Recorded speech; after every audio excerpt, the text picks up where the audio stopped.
Dia 15, Castelo Branco foi empossado o presidente da República e pronunciou o discurso no Congresso declarando: o governo será o das leis, o das tradições e princípios morais e políticos que refletem a alma brasileira. As duas eram chamadas Casas do Oitis, né? Casas dos Oitis. E as duas eram usadas como para tortura. Da minha, agora os Carlos e o... Mas como é que foi? O que aconteceu? A senhora entrou aqui e a senhora se lembra de ter sido torturada? Exatamente nesse lugar, eu fiquei parada exatamente aqui e eles formaram um círculo, todos eles, eram vários, só homens. E aí, porrada comendo, jogando para um lado, jogando para o outro, e eu escutando o Luiz Carlos e o Thiago também sendo torturados. Na sala do lado. Eu não me lembro se ele foi aqui nessa sala ou se foi na outra. E que tipo de tortura a senhora se Não, o meu foi só foi agressões, assim, sim, né? agressões, é jogar para lá, jogar para cá, choque elétrico. Ah, tinha choque elétrico. Rua completamente nua. Tinha um telefone que eles usavam. A senhora tirava a roupa aqui dentro já? Ou quando a senhora chegava aqui, eu mandava tirar a roupa. Tá, e aí ficava nua e aí... E aí os caras começavam a passar a mão no corpo da gente, falando como que uma branca vai ficar casada com um preto, que não sei o quê. Foi isso. A lei que criou a Comissão Nacional da Verdade estipulou um objetivo muito claro para a condução dos seus trabalhos: a investigação de casos de graves violações de direitos humanos. O que seja isso, o esclarecimento das circunstâncias das mortes e desaparecimentos ocorridos durante a ditadura militar. A mesma lei estabeleceu o objetivo e como a CNV apresentaria o resultado dos seus trabalhos. Assim estipulou a entrega à sociedade brasileira do relatório final, que apresentaria as suas investigações e os trabalhos realizados durante o período de sua vigência. A Comissão Nacional da Verdade do Brasil foi constituída por uma lei votada pelo Congresso Nacional, pela Câmara dos Deputados e pelo Senado em 2011. E esta lei foi sancionada pela presidenta Dilma Rousseff. Isto é importante porque caracterizou a Comissão Nacional da Verdade como uma comissão de Estado e não apenas do governo, não apenas do presidente da República, não é? Na medida em que foi uma deliberação do Congresso Nacional, aprovada praticamente por unanimidade, com a sanção da Presidente da República. Nós que acreditamos na verdade, esperamos que esse relatório contribua para que fantasmas de um passado doloroso e triste não possam mais se proteger nas sombras do silêncio e da omissão. Na cerimônia de instalação da Comissão Nacional da Verdade, em maio de 2012, eu disse que a ignorância sobre a história não pacifica, pelo contrário, mantém latente mágoas e rancores. Disse que a desinformação não ajuda a apaziguar, apenas facilita o trânsito da intolerância. Afirmei ainda que o Brasil merecia a verdade, que as novas gerações mereciam a verdade e, sobretudo, mereciam a verdade aqueles que perderam familiares, parentes, amigos, companheiros e que continuam sofrendo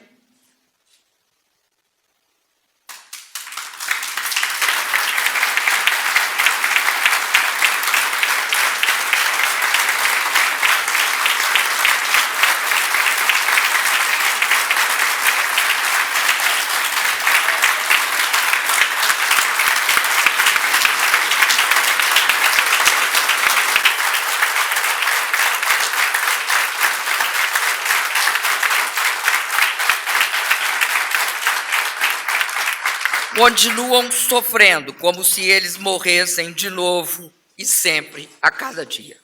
No ato de instalação, inclusive, da Comissão Nacional da Verdade, em maio de 2012, estiveram presentes todos os presidentes da República, né? Além da presidenta Dilma Rousseff, que sancionou a lei, o presidente Lula, o presidente Fernando Henrique Cardoso, o presidente Fernando Collor e o presidente José Sarney, justamente para simbolizar o engajamento do Estado brasileiro através de diferentes vertentes políticas simbolizadas pelos presidentes da República na atividade de busca da verdade, da memória, para a promoção da justiça.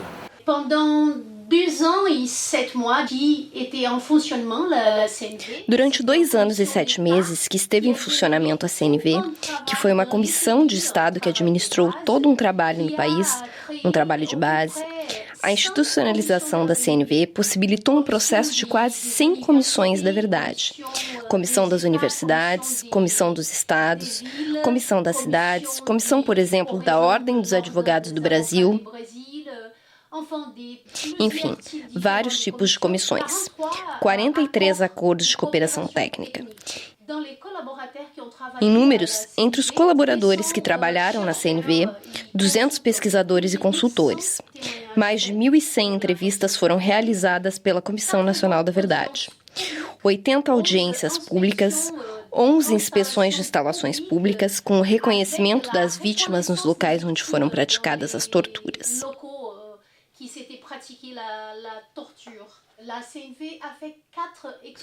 A CNV ainda fez 4 exumações de corpos, como, por exemplo, a exumação do ex-presidente Juscelino Kubitschek. O senhor responde agora. Quantas pessoas o senhor matou? Homens e mulheres? Não lhe respondo. Só se o senhor responder por uma parábola. Vou usar uma parábola. Uma parábola, eu digo uma parábola. Tantos quanto foram necessários. E foram necessários? Deixa eu perguntar uma coisa. O senhor não se arrepende de nenhuma morte? Não. Uma das características, uma das particularidades do caso brasileiro é que foi instituída uma comissão da verdade mais de 1/4 de século após o fim de uma ditadura. Ao passo que nos outros países do Cone Sul, por exemplo, na Argentina ou no Chile, essa instituição foi criada imediatamente após o fim da ditadura. Enquanto aqui, nesse caso, nós vemos passar por volta de 5 anos. E, portanto, esse é um dos elementos sobre os quais nós devemos nos questionar. Também um outro elemento a observar é que o Brasil é o único país do Cone Sul no qual, até hoje, a lei de anistia, aprovada em 1979 sob a ditadura militar, continua em vigência e que impede que se instaure um processo para punir aqueles que violaram os direitos humanos, os que torturaram, executaram e fizeram desaparecer pessoas. Diz uma coisa. Quantos o senhor torturou? É difícil dizer a quantidade. Mas foi muito. Foi a quantidade razoável. E a tortura tem cabimento?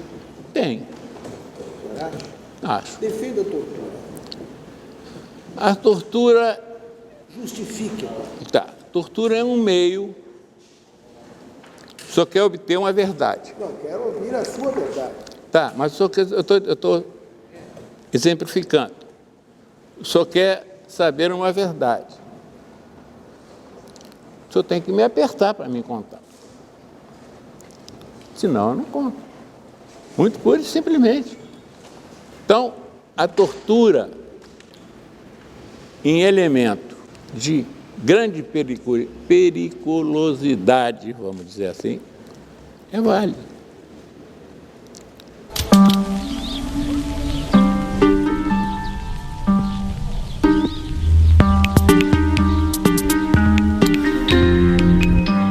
La Marche du Monde.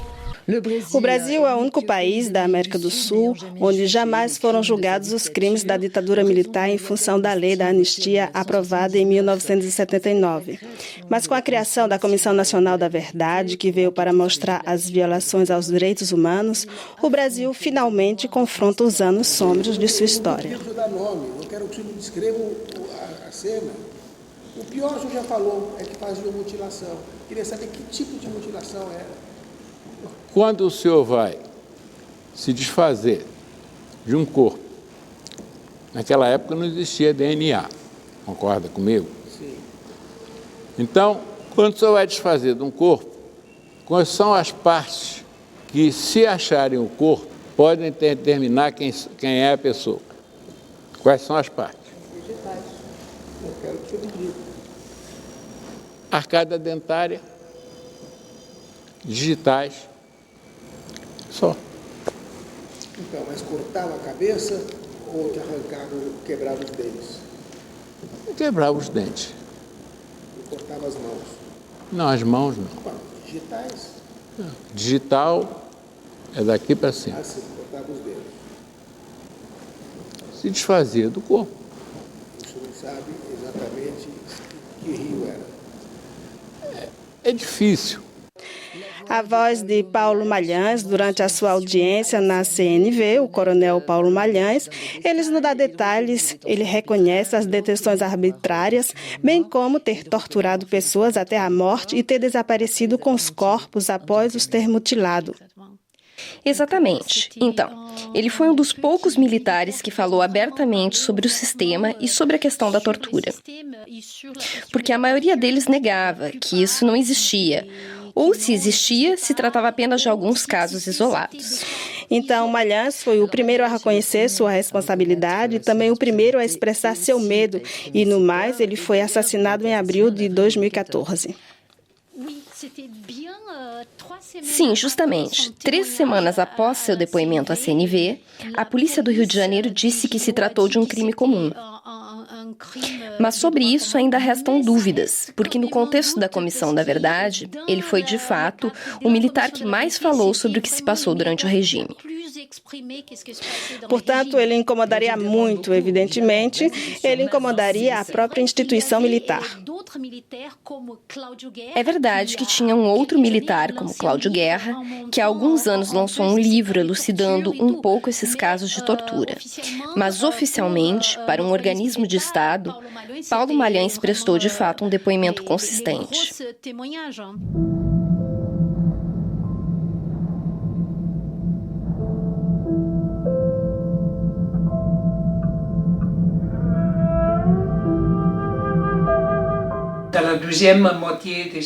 Na segunda metade dos anos de 1970, se desenvolve no Brasil um movimento importante que pede uma anistia ampla, geral e irrestrita em favor dos presos políticos que foram perseguidos pela ditadura.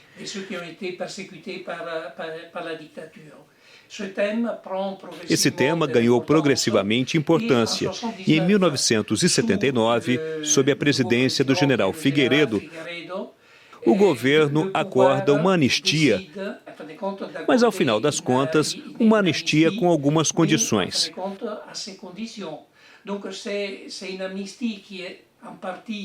É uma anistia que, de um lado, foi fruto de uma negociação, se configurando como uma autoanistia para os crimes cometidos pelos militares e pelos agentes da ditadura. Mas, por outro lado, e aqui temos alguns elementos importantes, ela permitiu, por exemplo, o retorno dos exilados, ela permitiu o retorno da vida política, etc. Feliz o homem público que, eleito, cumpre as promessas do candidato. Chegou o dia de encaminhar ao Congresso o projeto de lei de anistia aos que hajam cometido crimes políticos ou conexos. A lei de anistia, ela dá anistia aos crimes cometidos por agentes políticos, etc. Mas no parágrafo específico, ela anistia também os crimes conexos aos crimes políticos, toda sorte de crimes conexos aos crimes políticos. E esse é o ponto central. Porque, evidentemente, tudo gira em torno da interpretação do que são esses chamados crimes conexos. Até aqui, a interpretação dominante afirmou que a tortura, o desaparecimento de pessoas e os assassinatos foram considerados crimes conexos. E, portanto, a anistia se aplica aos autores desses crimes. No caso de outra comissão da verdade, o trabalho realizado, uma vez terminado, abriu a possibilidade de uma segunda fase, considerando mais precisamente a justiça.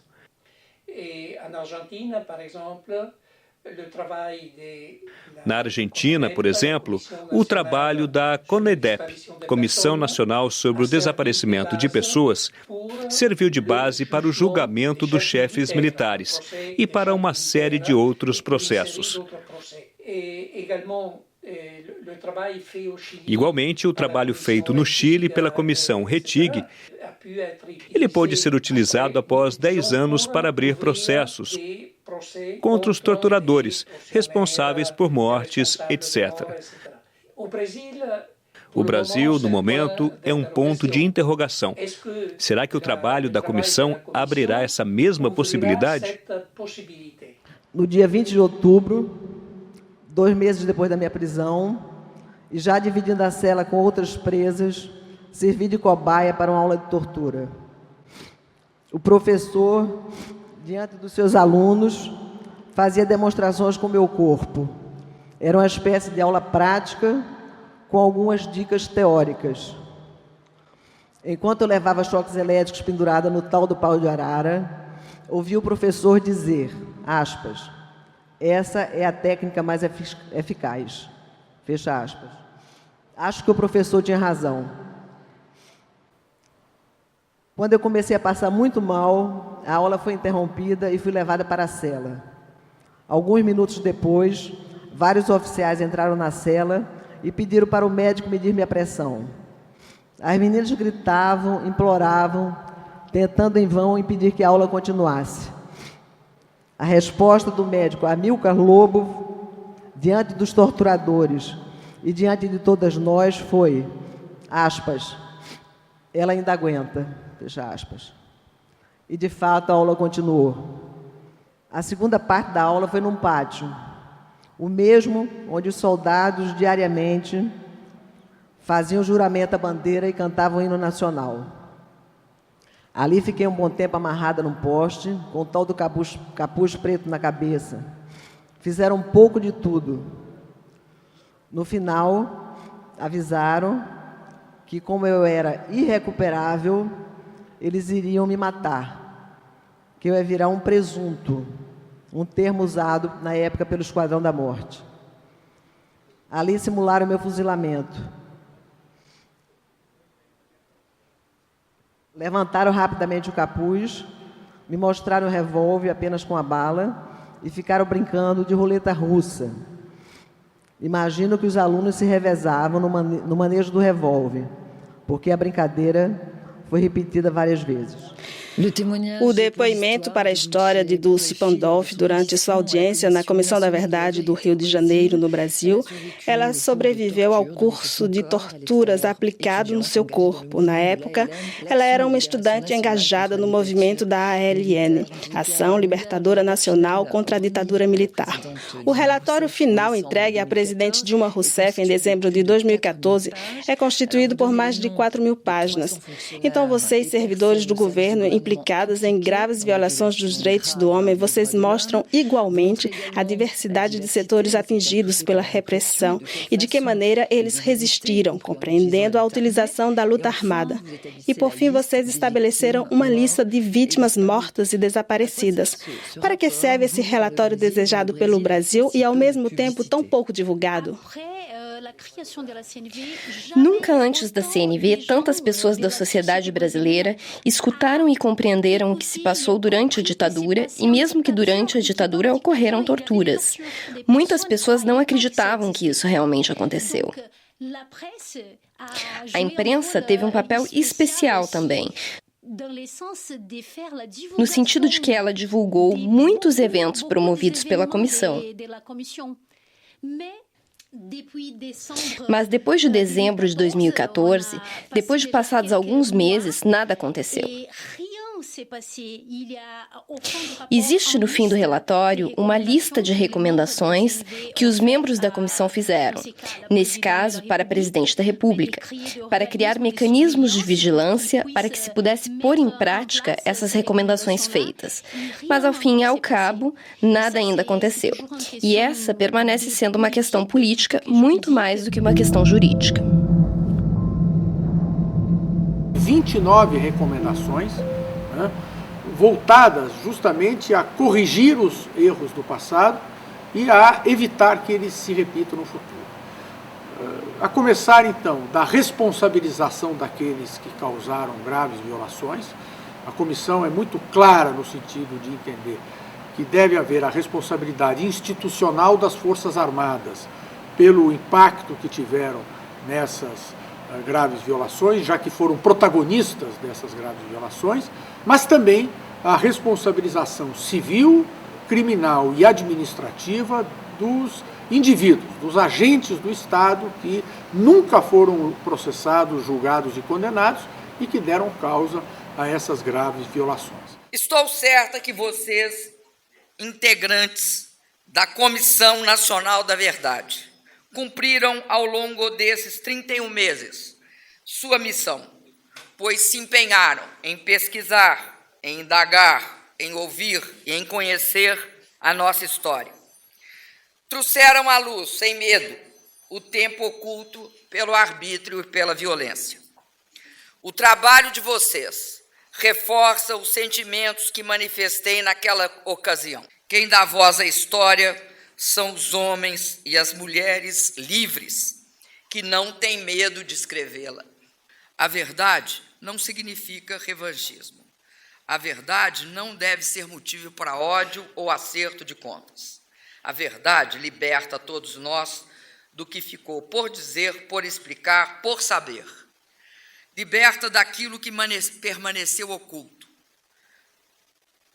de lugares que nós não sabemos aonde foram depositados os corpos de muitas pessoas. Parabéns à Comissão Nacional da Verdade. Parabéns a todos que contribuíram para a produção desse relatório. O Brasil certamente saberá reconhecer a importância desse trabalho, que torna nossa democracia ainda mais forte. Muito obrigado.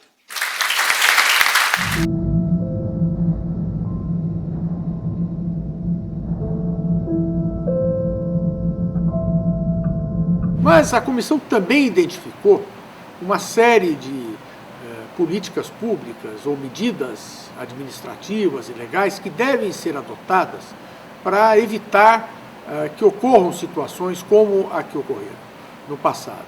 Por exemplo, a melhoria de todo o sistema prisional, né? A desmilitarização da polícia militar, a adoção de medidas para o combate à tortura que ainda ocorre no Brasil de maneira sistemática em instalações policiais, né? Portanto, são medidas voltadas para o presente, mas que resultaram justamente da investigação feita do que houve no passado. Bruno Groppo, a vontade política de Dilma Rousseff foi de trazer à tona esses fatos. Seria possível ir mais além na investigação dos fatos, apesar dessa lei de anistia? Há hoje uma vontade política para ir mais longe, finalmente, com a produção do relatório pela CNV. Será que a política decidiu se ocupar de outra coisa? Há setores, mesmo dentro do governo, que têm vontade política para efetivamente ir mais longe. Mas, ao mesmo tempo, se deve observar que existem obstáculos nesse percurso que são consideráveis. O primeiro desses obstáculos é o Exército. O Exército, no fim das contas, não admite que se coloque em debate a lei de anistia. Portanto, todas as iniciativas nesse domínio significam entrar em colisão com as Forças Armadas. A SNV confirmou 434 mortos e desaparecidos na ditadura e ela igualmente listou todas as outras formas de violação dos direitos humanos. Nós falamos de 20 mil casos de tortura, Angélica Müller. E deve-se entender também que essa documentação toda não começou com a criação da CNV. Com essa lei de 2012, muitas associações já trabalhavam sobre o assunto. Desde 1979, quando foi criado o primeiro projeto de autoria de Dom Paulo Evaristo Arms, arcebispo de São Paulo, que se chama Brasil Nunca Mais, e que foi, nós podemos assim dizer, a primeira ação para trazer à tona os crimes da ditadura a partir dos materiais de arquivos do Tribunal Militar. Portanto, depois disso, existem também grupos de familiares, de pessoas mortas e desaparecidas, que se esforçaram para mudar a lei.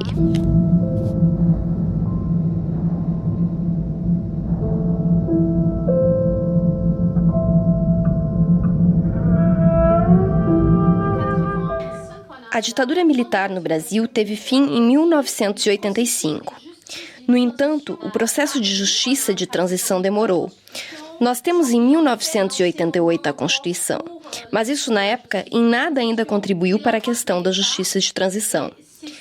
Da parte do Estado, é somente em 1995, durante o governo de Fernando Henrique Cardoso, que foi criada a Comissão Especial de Mortos e Desaparecidos Políticos, cujo objetivo era promover e buscar informações sobre os mortos e desaparecidos e também promover a reparação financeira para essas pessoas.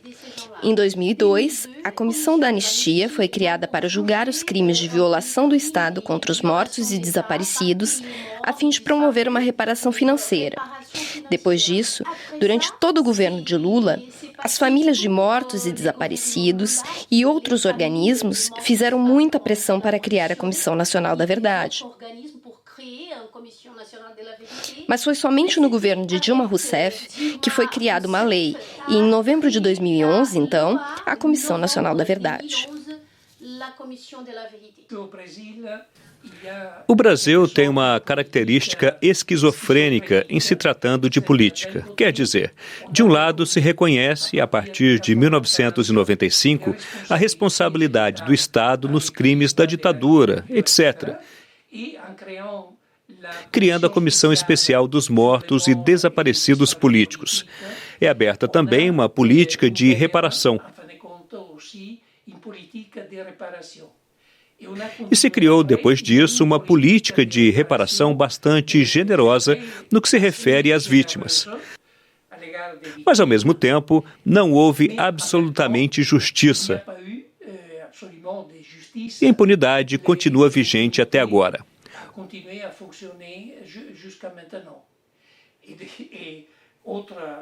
Outro aspecto da esquizofrenia brasileira, de um lado existe uma Comissão da Verdade à frente dos crimes da ditadura. Hoje, ninguém defende a ditadura.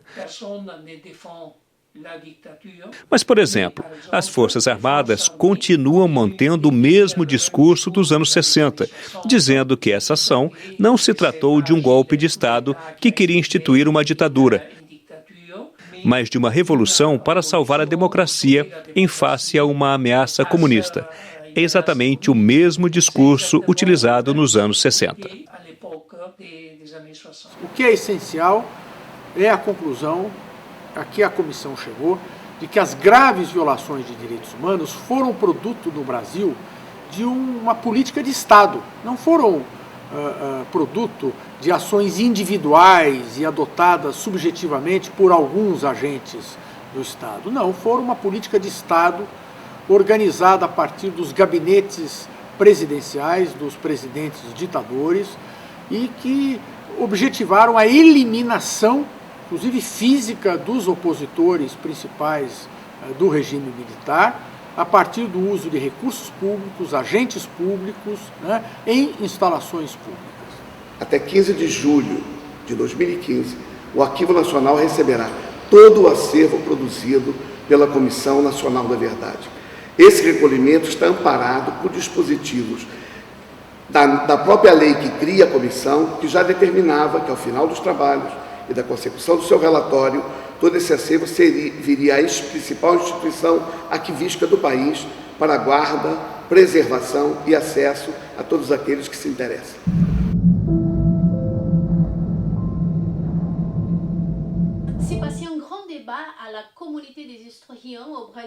Um grande debate foi travado pelos historiadores concernente à sua participação, como atores ou pesquisadores num trabalho como esse, da Comissão Nacional da Verdade.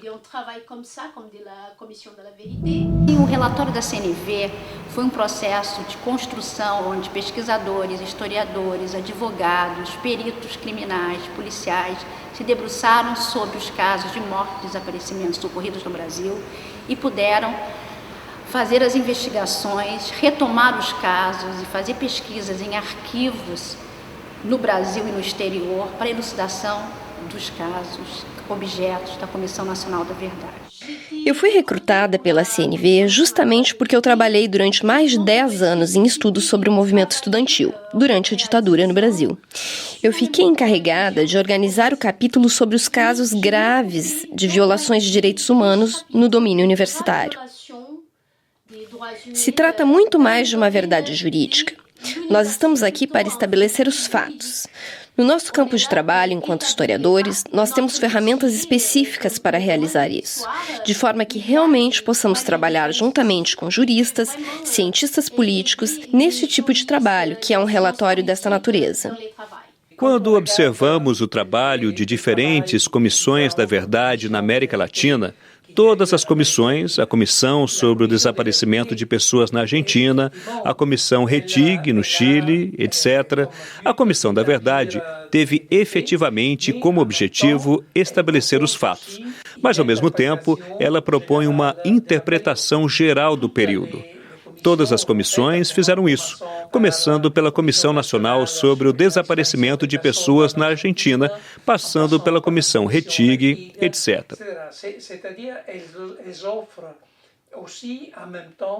Quer dizer, elas oferecem também um quadro interpretativo do período.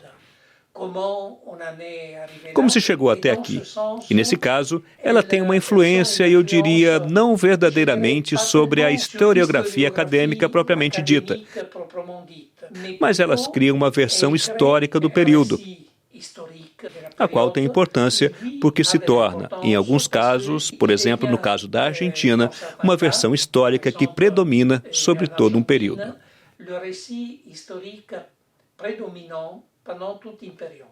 O Brasil tem uma distinção muito clara dos demais países do Cone Sul que experimentaram regimes ditatoriais, que a ditadura no Brasil foi a ditadura mais documentada da América Latina. O Arquivo Nacional reúne mais de 20 milhões de páginas geradas pelos órgãos e entidades que compunham o Sistema Nacional de Informações e Contra-Informação do regime militar, coordenado pelo extinto Serviço Nacional de Informações. Todo esse material foi integralmente tratado e digitalizado para que pudesse servir como fonte fundamental de pesquisa para a apuração de graves atos lesivos aos direitos humanos cometidos nas décadas de 60, 70 e 80 pelo regime militar instaurado em nosso país. A Comissão Nacional da Verdade deixou organizado todo o seu acervo de documentos, não só transferindo para o Arquivo Nacional para que estejam à disposição de pesquisadores, mas inclusive disponibilizando grande parte dos documentos em um portal da internet, de tal sorte que qualquer pessoa, em qualquer lugar do mundo, possa ter acesso à documentação. É o nosso legado para que o trabalho feito pela Comissão Nacional da Verdade possa ter continuidade.